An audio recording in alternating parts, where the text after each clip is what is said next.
Tapi bagaimana dengan saudara-saudara saya yang muslim? Karena slogan berbuka dengan yang manis atau buka puasa Muslim itu berbuka dengan yang manis itu sebenarnya benar apa enggak sih, Ustaz? Enggak. Yang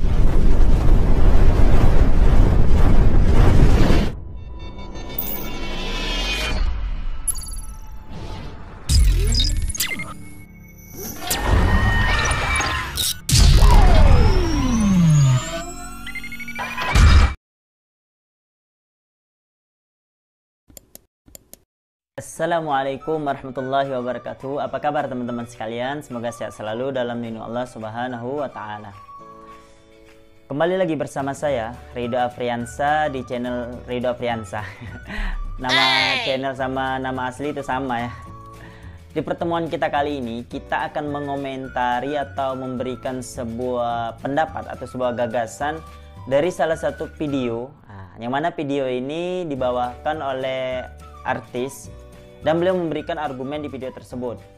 Yang mana argumen beliau, saya akan menjelaskan sedikit dari isi video yang disampaikan oleh beliau.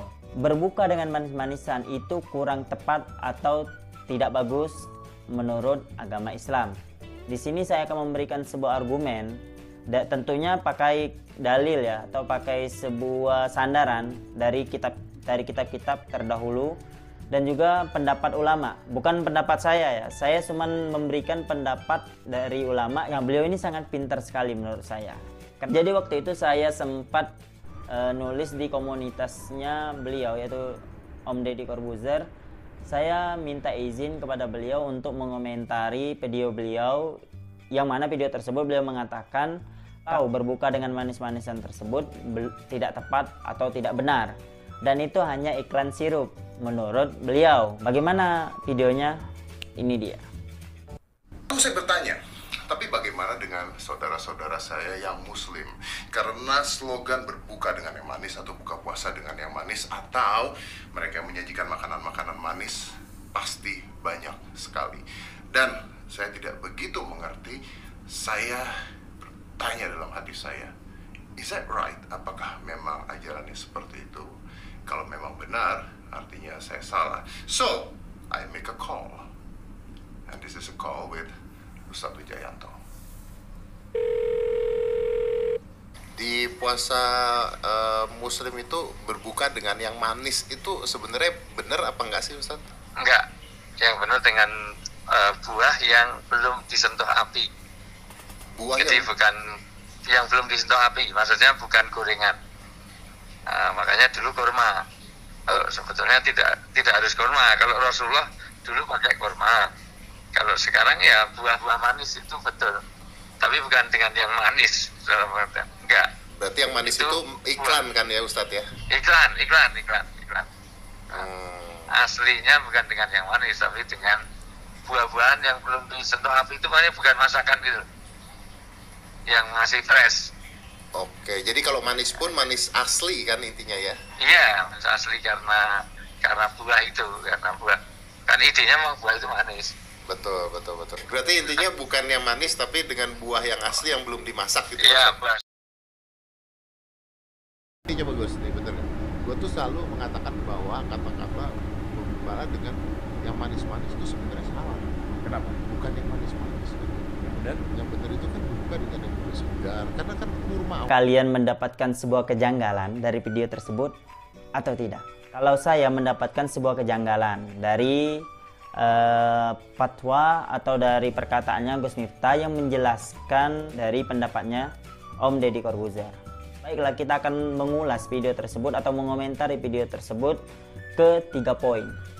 Poin yang pertama, menurut Gus Miftah, kalau anak kecil melakukan ibadah, maka yang mendapatkan pahala adalah orang tuanya, sedangkan anaknya tidak mendapatkan pahala tersebut. Saya tidak tahu beliau menukil atau membaca atau mengikuti mazhab mana. Adapun menurut mazhab Imam Syafi'i, di kitab di belakang ini ya, kalau kalian baca ada nasnya, ntar akan kita lihat. Nah, ini dia nasnya.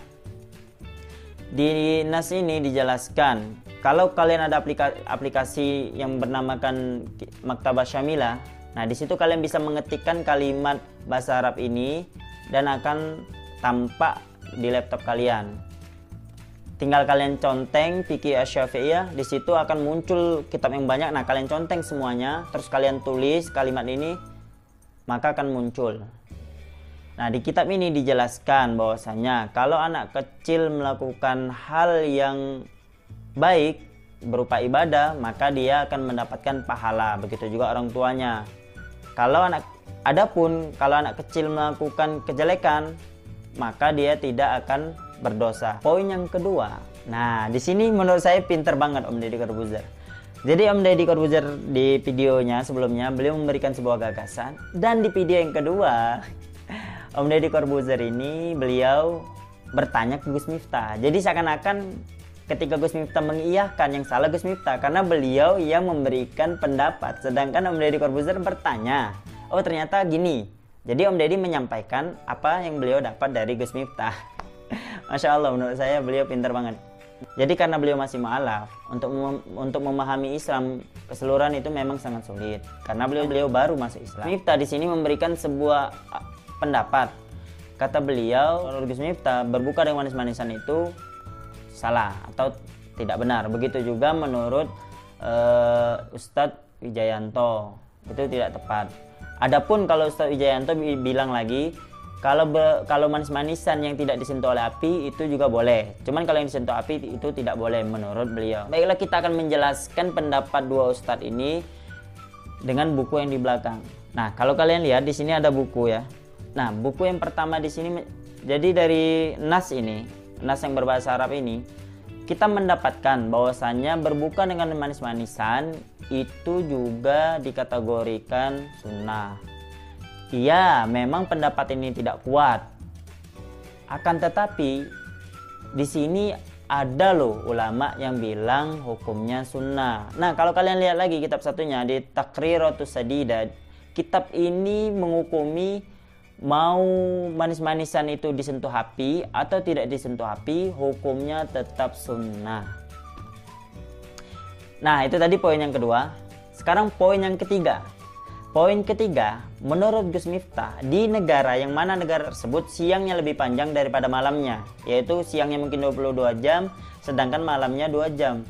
Gimana sih puasanya? Menurut Gus Miftah, beliau memakai ayat, yang mana ayat tersebut menjelaskan kalau waktu puasa itu dimulai dari tulu'ul fajar, dari terbitnya fajar sampai ghurubus syamsi, sampai tenggelamnya matahari. Jadi berpatokan dengan ayat ini, Gus Miftah memberikan sebuah argumen, sebuah pendapat. Menurut pendapat beliau, hukum puasanya adalah 22 jam karena masih siang, sedangkan berbukanya hanya 2 jam. Jadi 22 jam itu puasa, 2 jam itu berbuka. Saya tidak tahu beliau mengambil pendapat dari mazhab mana. Sini saya akan memaparkan menurut mazhab Imam Asy-Syafi'i. Menurut mazhab Imam Asy-Syafi'i, seperti nas yang kalian lihat di belakang ini, maka hukumnya yunzuru ila aqrabil bilad, dilihat ke negara yang paling dekat. Jadi hukumnya bukan hukum negara dia ya. Jadi hukumnya adalah hukum negara yang terdekat. Jadi dikira-kirakan dengan waktu negara yang terdekat dari negara yang dia tinggali. Pendapat dari ulama Mesir atau fatwa dari ulama Mesir itu ada dua. Pertama, hukumnya lihat ke negara yang terdekat. Pendapat yang pertama. Pendapat kedua, hukumnya dilihat ke negara Mekah sama Madinah. Nah, itu tadi ulasan yang bisa kita ulas dari video yang kita tonton. Adapun kalau ada kesalahan di dalam menyampaikan apa yang saya sampaikan, saya mohon maaf. Karena yang saya sampaikan tersebut berdasarkan apa yang saya pelajari. Dan saya tidak menyalahkan Gus Miftah ataupun Om Deddy Corbuzier di dalam memberikan sebuah hukum. Cuman alangkah baiknya Gus Miftah atau Om Deddy Corbuzier ketika memberikan sebuah argumen atau pendapat, disertailah buku atau pendapat ulama yang mengatakan hal tersebut, sehingga tidak menimbulkan gejolak-gejolak yang membuat umat ini terpecah belah. Itu dia ulasan yang bisa kita sampaikan. Semoga video ini sampai ke Om Deddy Corbuzier khususnya dan juga ke Gus Miftah, agar bisa digali lagi apakah benar pendapat beliau, apakah beliau keliru atau hanya sebuah gagasan beliau tersebut. Ya, terima kasih sudah menonton sampai habis video ini. Semoga video ini bermanfaat buat teman-teman sekalian. Jangan lupa untuk membantu channel ini dengan subscribe channel ini dan mengklik tombol notifikasinya agar kalian tidak ketinggalan dari video-video terbaru yang akan kami upload di channel ini. Assalamualaikum warahmatullahi wabarakatuh.